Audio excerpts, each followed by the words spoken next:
नहीं, हम अंदर नहीं जाने देंगे। अंदर नहीं जाने, यहाँ से खींचो या बगल में नहीं खींच रहे आपको।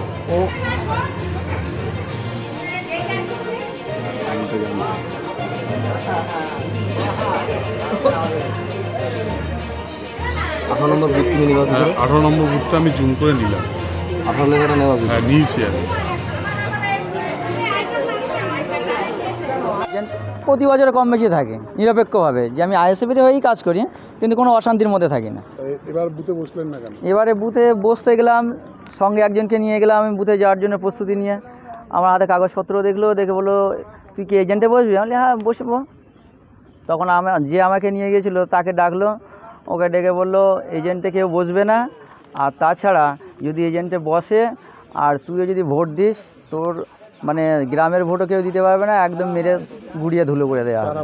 এটা টিএমসির লোকজন, এটা প্রতিবারেই উগ্রতা থাকে। পুলিশকে জানিয়েছে? পুলিশকে জানাবো, পুলিশ তো সেখানে নেই। নির্বাচন আমি স্পটেই যেতে পারছি না, মানে আমি যে প্রবেশ পথ দিয়ে ঢুকবো সেই প্রবেশ পথে তো মানে রাস্তাতে আটকে রেখে, এমনকি 2-3 দফায় ওদের লোকজন রাখা আছে। মানে যে মানুষজন যে একত্রিতভাবে যাবে 2-3 দফায় যদি লোকজন থাকে, এখন প্রাণ সংশয় নিয়ে কে এখন এর মধ্যে ঢোকে? পুমলিয়া 18 নম্বর বুথ। আমরা সকালবেলা এজেন্ট দেবো বলে বুথে যাই, বুথের সামনেই আমাদেরকে আটকে দেওয়া হয়। তৃণমূলের। আমরা আইএসএফ করি।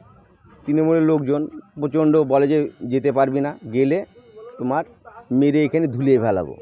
আমরা ভয়ে এজেন্ট না দিয়ে চলে আসতে বাধ্য হয়। তারপরে আমাদের যে ভোটাররা যায় তাদেরকেও একে একে ওখান থেকে আটকে দেওয়া হচ্ছে কোনো রকমে। কেউ ভোট দিতে পারে না না না। কি চান আপনারা? আমরা চাই আমাদেরকে কেন্দ্র বাহিনী দিয়ে গ্রাম থেকে হয় গ্রামে ভোট করাতে হবে, না হলে নিয়ে যেতে হবে এবং সঙ্গে নিয়ে আসতে হবে। তাদের ভোটারদের নিরাপত্তা দিতে হবে, তাহলেই আমরা ভোট দিতে যাব। আমাদের মোটামুটি এখান থেকে 200-র উপরে ভোট আছে। মোটামুটি ধরেন 8-10 জন মতো গিয়েছে, একজনকেও দিতে দেয়নি। এখন কি ভয় যেতে পারছে না? হ্যাঁ, আমরা ভয় যেতে পারছি না। আমরা যেহেতু এখান থেকে 4 কিলোমিটার মতো আমাদের যেতে হয়, এটা অনেকটা জায়গা ফাঁকা, এখানে আমাদের ধরে কিছু একটা করতে পারে, আমাদের সেই সাহসটা আমাদের নেই। কারণ আমরা ঝামেলা চাই না। যদি ভোট দিতে সুস্থভাবে ভোট দিতে পারি তাহলেই দেবো, না হলে আমরা ভোট দেবো। এটা কোন পঞ্চায়েত? এটা হচ্ছে ভুরকুন্ডা পঞ্চায়েত। হ্যাঁ। এটা কত নম্বর বুথ? 18 নম্বর বুথ। আপনাদের প্রার্থী বা থানাকে জানিয়েছেন? হ্যাঁ, জানিয়েছি। কি বলছেন? প্রার্থী বললো যে আমরা প্রশাসন পাঠাচ্ছি ওখানে। পাশের পাবলিকরা বলছে আন্দোপাড়ার ভোট একটাও দেবো না, আর ভোট হয়ে গিয়ে চলে যাবো। আবার লাভাবে বললাম তারা কোনো দলের? হ্যাঁ, ওরা কোনো দলের? হ্যাঁ ওরা দলেই। কোন দলের? ওরা তৃণমূলের দলে। আপনি কি ভোট দিতে গিয়েছিলেন? হ্যাঁ, আমি ভোট দিতে গিয়েছিলাম। আমার স্লিপ লিখতে গিয়েও ফোন করছে লাভা ভাই যে এত নম্বর বুথে ফকির আলী মণ্ডল। তারপর ফোন করলে বলে রেখে দাও, পরে দেখবো। মানে ভোটদান কেন্দ্রের মধ্যে ঢুকেছিলেন? না, ওদিকে যা দেয়নি, একদম রাস্তায় সব। কারা আটকাচ্ছে? ওই তো তৃণমূলেরা। তৃণমূল। আপনি কোন দল করেন? আমি আইসেবে। আইএসএফ? হ্যাঁ। পুলিশকে জানিয়েছেন? না। ওখানে কেন্দ্রীয় বাহিনী আছে? ওখানে নেই কোনো কেন্দ্র বাহিনী, দেখলুম না। রাস্তায় ভেতরে আছে? হ্যাঁ। এটা একটা ভিত্তিহীন কথাবার্তা। আমরা সহযোগিতা করছি যারা ভোট দিচ্ছে। অ্যাকচুয়ালি আইএসএফের তো এখানে কিছু নেই, বুঝলেন।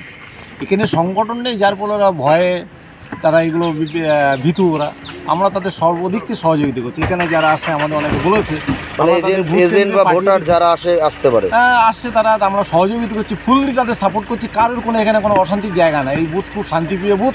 এখানে তৃণমূলের জয় জয়কার, বুঝলেন। অন্য পার্টির কোনো কিছু নেই। দেখছেন ফ্ল্যাগে আইএসএফ ফ্ল্যাগে আছে, তাহলে আমরা কি ফ্ল্যাগ মারতে দিই?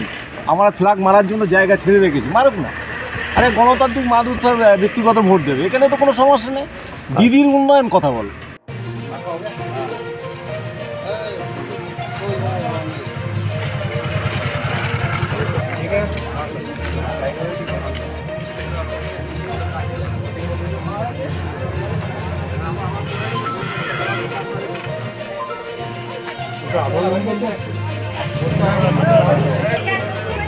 আইনটা জানতে হবে।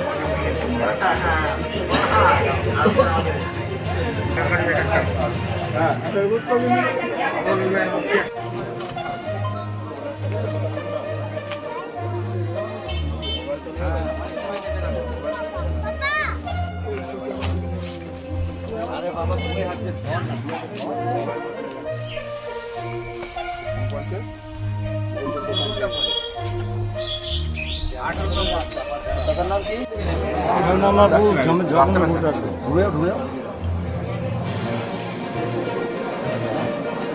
हम अंदर नहीं जाने देगा। अंदर नहीं ना जाने यहाँ से खींचो या बगल में नहीं खींच रहे आपको।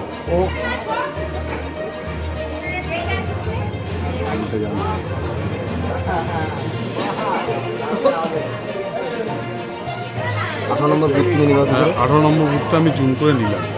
18 লেখাটা নেওয়া হ্যাঁ নিয়েছি আমি।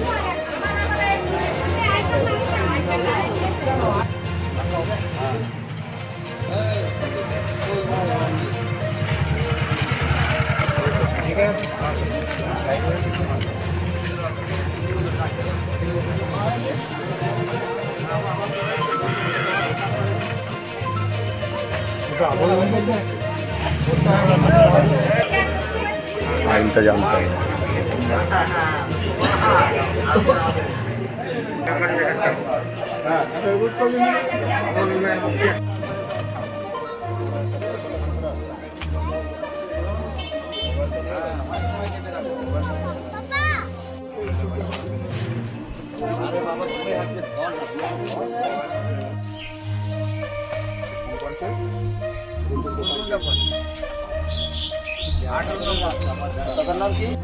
প্রতি বছরে কম বেশি থাকে নিরপেক্ষভাবে, যে আমি আইএসএফের হয়েই কাজ করি কিন্তু কোনো অশান্তির মধ্যে থাকি না। এবারে বুথে বসতে গেলাম, সঙ্গে একজনকে নিয়ে গেলাম আমি বুথে যাওয়ার জন্য প্রস্তুতি নিয়ে। আমার হাতে কাগজপত্র দেখলো, দেখে বললো তুই কি এজেন্টে বসবি? আমি বলি, হ্যাঁ বসবো। তখন যে আমাকে নিয়ে গিয়েছিলো তাকে ডাকলো, ওকে ডেকে বললো এজেন্টে কেউ বসবে না, আর তাছাড়া যদি এজেন্টে বসে আর তুইও যদি ভোট দিস, তোর মানে গ্রামের ভোটও কেউ দিতে পারবে না, একদম মেরে ঘুরিয়ে ধুলো করে দেওয়া। এটা টিএমসির লোকজন, এটা প্রতিবারেই উগ্রতা থাকে। পুলিশকে জানাবো, পুলিশ তো সেখানে নেই। নির্বাচন আমি স্পটেই যেতে পারছি না, মানে আমি যে প্রবেশ পথ দিয়ে ঢুকবো সেই প্রবেশ পথেই তো মানে রাস্তাতে আটকে রেখে, এমনকি 2-3 দফায় ওদের লোকজন রাখা আছে। এটা একটা ভিত্তিহীন কথাবার্তা। আমরা সহযোগিতা করছি যারা ভোট দিচ্ছে। অ্যাকচুয়ালি আইএসএফের তো এখানে কিছু নেই, বুঝলেন, এখানে সংগঠন নেই, যার ফলে ওরা ভয়ে তারা এগুলো ভীতু। ওরা আমরা তাদের সর্বদিক থেকে সহযোগিতা করছি। এখানে যারা আসছে আমাদের অনেকে বলেছে এজেন্ট বা ভোটার যারা আসতে পারে, আসছে তারা, আমরা সহযোগিতা করছি, ফুললি তাদের সাপোর্ট করছি। কারোর কোনো এখানে কোনো অশান্তির জায়গা না। এই বুথ খুব শান্তিপ্রিয় বুথ, এখানে তৃণমূলের জয় জয়কার, বুঝলেন, অন্য পার্টির কোনো কিছু নেই। দেখছেন ফ্ল্যাগে আইএসএফ ফ্ল্যাগে আছে, তাহলে আমরা কি ফ্ল্যাগ মারতে দিইনি? আমরা ফ্ল্যাগ মারার জন্য জায়গা ছেড়ে রেখেছি, মারুক না। আরে গণতান্ত্রিক মাদুর ব্যক্তিগত ভোট দেবে, এখানে তো কোনো সমস্যা নেই। দিদির উন্নয়ন কথা বলে।